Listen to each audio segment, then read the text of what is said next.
Hello and a warm welcome. I'm Abbe Opher from Koala Moon and Koala Tots. And I'm Kelly MacBride from Koala Shine. We're so glad you're here. This is part 1 of Big Emotions. Kids listen mashups about belonging and independence. In this series, we'll be exploring those big feelings because they can be really powerful, and so can we. Emotions are really useful. They're kind of like a source of information. They are our connection to the world. So let's get to know them a bit better, invite them in, and create space to choose how we respond to them. We can't control the wind, but we can adjust the sails. Today's journey is all about belonging and independence. Two powerful ideas that seem different but are actually deeply connected.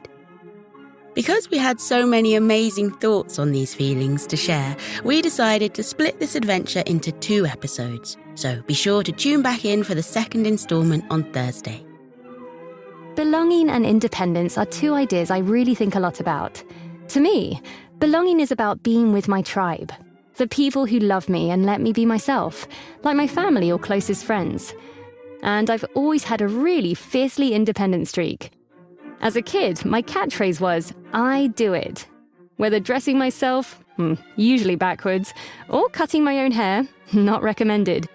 That do-it-myself spirit stayed with me. From selling handmade crafts as a kid, all the way to achieving my dream job as a voice actor. I love that, Kelly. For me, belonging has meant realising I don't have to change who I am to fit in. At school, I often felt out of place and tried hard to make people like me.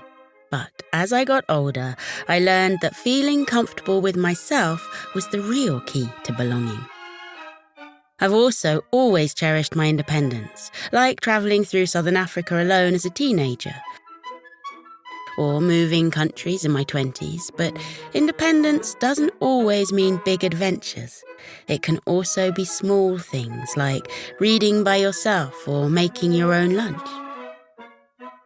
That's so true, Abby. In today's episode, we'll hear some amazing stories about belonging and independence, with kids and maybe a few magical creatures finding their own way to fit in and stand out. This collaboration brings together our community of creators, each offering their own unique perspective on emotions. Through a morsel from each show, we introduce you to a new creative style. We hope you discover your new favourite podcast here.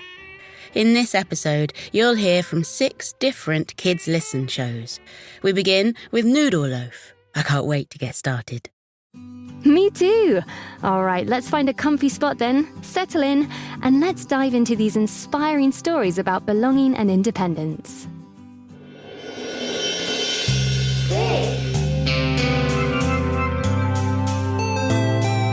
Emotions.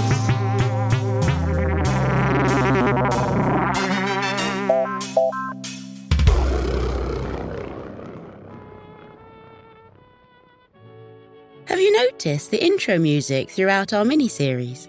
It was composed and performed for us by our Kids Listen friends at Noodle Loaf. Noodle Loaf is an interactive podcast created by music editor, music therapist, best-selling children's book author and father Dan Sachs. For our Big Emotions Mashup series intro, Dan created a little soundbite to represent each of the emotions we tackle. Here's the sound he made for fear. Ooh, and here comes bravery. What do you think envy would sound like?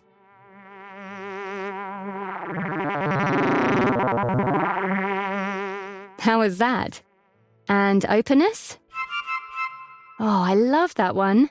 What do you think these sounds could be for?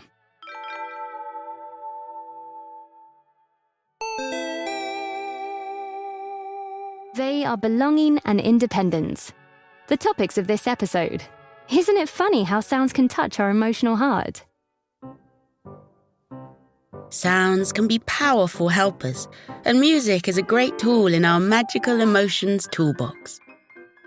And it's not just music, our other senses can support us too. So stop and smell the flowers. Crunch a leaf underfoot or cuddle your fluffy pet when you need a little boost. I'm so excited for what's ahead, Kelly. But before we jump in, let's visit Dan Sachs and his podcast, Noodle Loaf. If you haven't listened before, you're in for a treat. This echo song reminds us that our communities are filled with unique people and everyone belongs. Let's listen. This is Dan Sachs from the music podcast for kids, Noodle Loaf. When I'm not singing, I am writing books for kids. And the song you are about to hear is based on 3 picture books I wrote about communities called We Share This School, We Share This Neighborhood, and We Share This Earth. This song and those books show how each of you, with all of the wonderful things that make you unique, belong in your communities. And that's true for the other people in your communities too, with all their wonderful uniquities. Pretty sure that's not a word. You're not a word. Say what? Sorry, I lost my temper. This is an echo song, so all you need to do is sing what I sing after I sing it. Joni and Shiloh are in there to show you how that works. Ready? Here we go. Each of us is so unique. Different elbows, different feet. When the music fills the room, everybody starts to move. Tell your stories. Sing your songs. We share this place. We all belong. We all belong. We all belong. Each of us has different tastes. She likes scooters, he likes skates. Down the sidewalk, slow or fast. Say hello when you pass. Tell your story. Sing your song. We share this place. We all belong. We all belong. We all belong.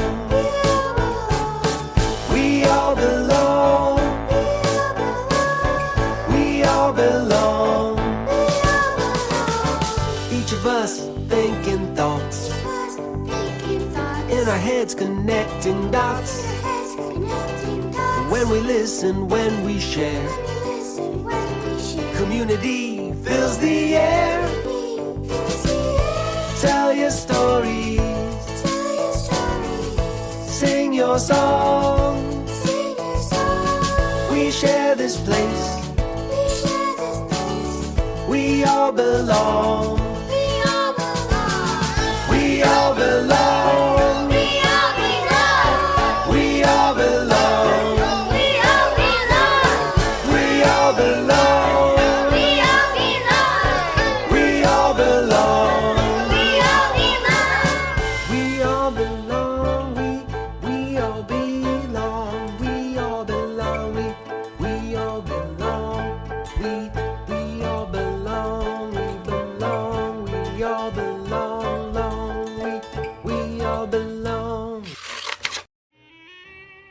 Oh, what a beautiful way to celebrate the idea of belonging and independence with this song.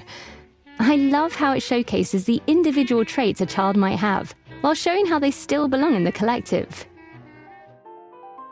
It really illustrates beautifully how a song brings together different unique traits and personalities, like instruments and tones, to harmonise, balance each other out, and create a unified sound that together feels like all parts belong. Right? You can really feel that in Dan's song, in his special intro for us and throughout this whole series. Each Kids Listen show brings its own unique voice. But together, we share stories about our collective values.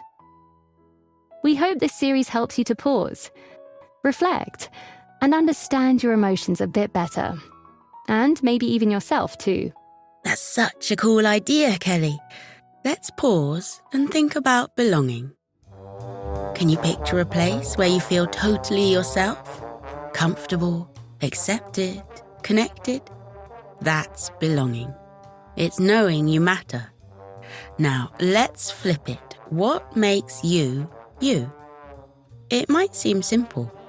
You know yourself best, right? But philosophers have been puzzling over this for centuries. Are we just our bodies and minds, or are we made up of all our experiences? Here's another one. Are you the same at 11 as you were at 7? Probably not. We grow and change all the time. And that's what makes discovering who we are so fascinating. Abby, did you know that some philosophers also believe our sense of self is always changing? With each episode, we invite you to explore different sides of yourself. And belonging is a big part of this. It's how we connect with the people, animals, and nature all around us. Have you ever thought about your friendships or where you fit in? We all want to feel seen, heard, and valued. Our very own Dr. Eileen Kennedy Moore answers questions like these on her podcast, Kids Ask Dr. Fantastic, and her clip is up next. Belonging often ties into the choices we make with friends. And sometimes those choices are shaped by peer pressure. Peer pressure happens when our peers, people our age, influence how we act. And sometimes that's really good, like when friends help us stay focused on homework. But sometimes it pushes us into choices that might make us feel uncomfortable. In this next clip, 9-year-old Anne asks Dr. Fantastic an important question about peer pressure. Let's take a listen to her thoughtful advice. Hi, my name is Anne. I'm 9 years old. How do we avoid being dragged along by friends to do something we're not supposed to? Hi, Anne. Peer pressure or peer influence is when other kids, your peers, directly or indirectly urge you to do or not do something. Sometimes peer pressure can be positive. If you hang out with kids who care a lot about doing well in school, you're probably going to care a lot about doing well in school, too. If all of your friends are trying out for the play or joining the soccer team, you're probably going to want to try those activities, too. So peer influence can pull you toward doing things that are helpful, interesting, or enjoyable. Sometimes peer pressure is just neutral. If your friends like to wear a certain style of clothes or listen to a certain kind of music, you'll probably want to do those things too, just so you feel part of the group. This can be fun, but it probably doesn't have a big impact on your life or your future. But sometimes peer influence can be negative. Your friends or other kids might deliberately or accidentally influence you to do things that are not smart or kind. You mentioned being dragged along. Now, I'm pretty sure your friends didn't tie you up with a rope to drag you into mischief. Peer pressure usually is not aggressive. If someone is being mean to you, that's going to make you less likely to do what that person wants. Instead, kids are more likely to influence each other by teasing, laughing, begging, or asking again and again. Peer influence is at least as much about what you think or feel as it is about what other kids say or do.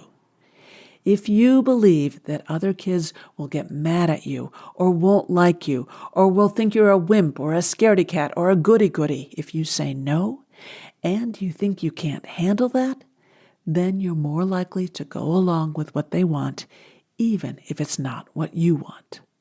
So, how can you handle negative peer pressure? You need to start by recognizing that real friends want the best for you. They don't want you to get in trouble. They also care about your feelings, so they wouldn't want you to do things that make you very uncomfortable.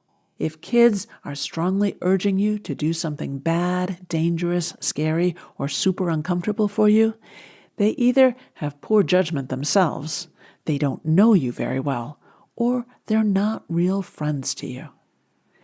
In those situations, it's important to be able to say no. You don't have to be mean or angry about it, but you should be firm. You could say, "No thanks, I'm not comfortable doing that." Or, "No, my mom would be so mad if I did that." It's okay to blame your grown-ups if it helps you make a good choice. Or, no, I really don't want to do that. Let's do something else instead. That way of saying no turns your no into a yes because you say what you are willing to do. Saying no gets easier with practice. You may have to say no a bunch of times to show you mean it. That's okay. Stay anchored in what you know is right for you. Your real friends will hear and understand, even if they don't agree. Like Dr. Fantastic says, the pressure to fit in can be really strong, especially when it goes against what you believe is right. But here's the good news. There's also a special pull towards people who truly get you. You can always find connections with those who share your values and make you feel like you. These days, it's easier than ever to find something that speaks to your heart. A song, a book, a movie. Maybe you've shared it with friends and felt even closer because of it. Did a moment just pop into your mind? That's belonging. Feelings can come up inside us like a tiny whisper or a surging wave. Some gnaw at us, eroding our peace of mind bit by bit. Some flood in so powerfully they take over, making it hard to think straight or be ourselves. Either way, they can affect our bodies, our relationships, and even the way we see the world. So it's important that we listen to them. So the next time you feel that wave of emotions grow, maybe give yourself some room to pay attention. We hope we gave you some good stuff to work with, because how we express our emotions, through words, actions, or even a glance, ripples out into the world. Next, let's explore independence and how embracing our unique selves shapes who we are, even if it doesn't always mean we fit right in. Our next clip is from Power Dog Adventures, a podcast featuring sweet dogs on the planet Dogland who take on big adventures. These imaginative stories, created by a mother and kid duo, help listeners build self-esteem, handle big feelings, and find true belonging through the adventures of dogs. And who doesn't love dogs, right? And in this clip, Power Dog's journey takes him to a magical place called the Elysium. There, he meets Flibbity Gibbet, the great Tiger Cat King, and Flip Flop, his playful cousin. They encourage him to try being someone he's not, and while it seems harmless at first, Power Dog learns that pretending just doesn't feel right. Let's dive in. Although it felt very strange to be undercover as a cat, it was also thrilling to suddenly be a teacher of dancing for Power Dog.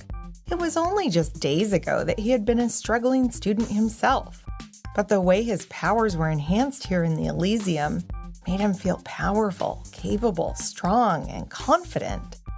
He worked his tail off to show the cats how to count beats and sync up with each other until they very nearly had it. Sadly, the competition was soon to begin, and they didn't have it quite locked yet. Hey, Power Cat, how about a walk and talk real quick? Power Dog nodded, and they popped outside of the tent. It seems to be you who falls out of sync. Power Dog looked down at his front paws. He really didn't want to disappoint them. Okay, here goes, he thought to himself, and then he just blurted out, I am so sorry, but I am just not a cat. I can't move like a cat, and I cannot pretend to be a cat. If I can't be myself, Power Dog, then I'll just never be able to stick the landing. Power Dog closed one eye and asked, Are you disappointed? Flip Flop sighed. Oh, Power Dog, I never even really asked you if you wanted to be a cat, even for a day. I am so sorry. Flibbity Gibbet smiled proudly at his cousin and nodded. Then Power Dog, the optimist, perked up and offered, We still have a little time, and it is okay for me to coach the cool cats. There has to be another way to stick the landing and have a perfect finale.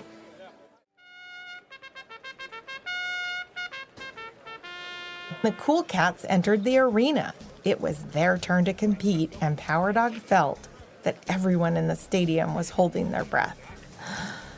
Flip Flop was standing in front of the troop. He waved his paws and said, "Ladies and gentlemen, introducing the Cool Cats," before nodding to cue the music and scooting out of the dance floor area. The Cool Cats smiled and nodded, then crouched down and curled up into complete balls of adorable fluff. The two tiny kittens rolled out in front of the troop, bouncing up and down out of their ball form and high-fiving each other. Power Dog was in awe, and Flibbertigibbet clapped and cheered as the Cool Cats completely brought it.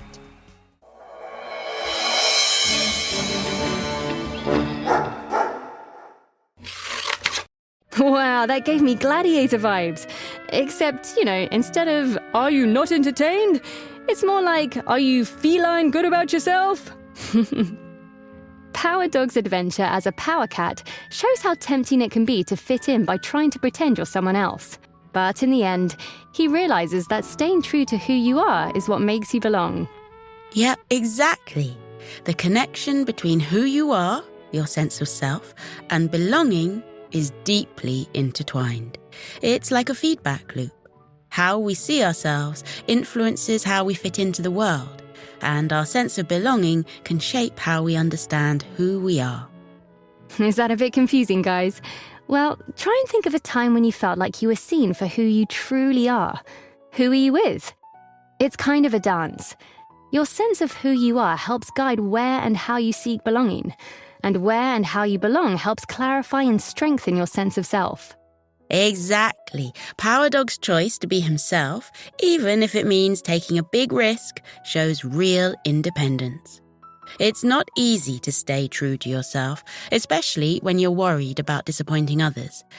But seriously, pretending to be a cat in a galactic dance competition, that's next level pressure. Right? And what's cool is how his new friends, like Flibbertigibbet and Flip Flop, grow to accept him for who he really is.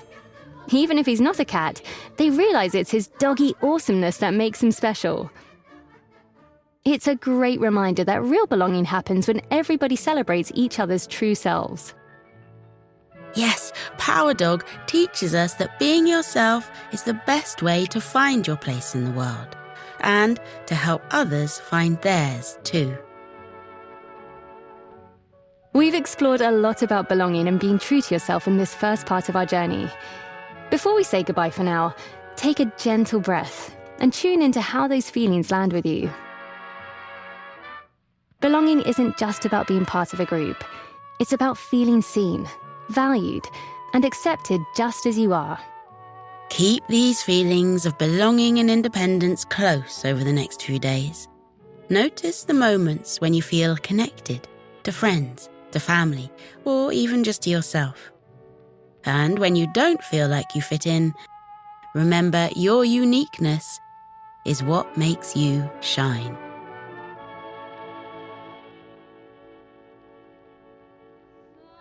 We'll be right here on Thursday, ready to explore more in part 2, where we dive into independence and how growing your own path helps you feel even more grounded in who you are. Before you go, stick around after the credits for a special question.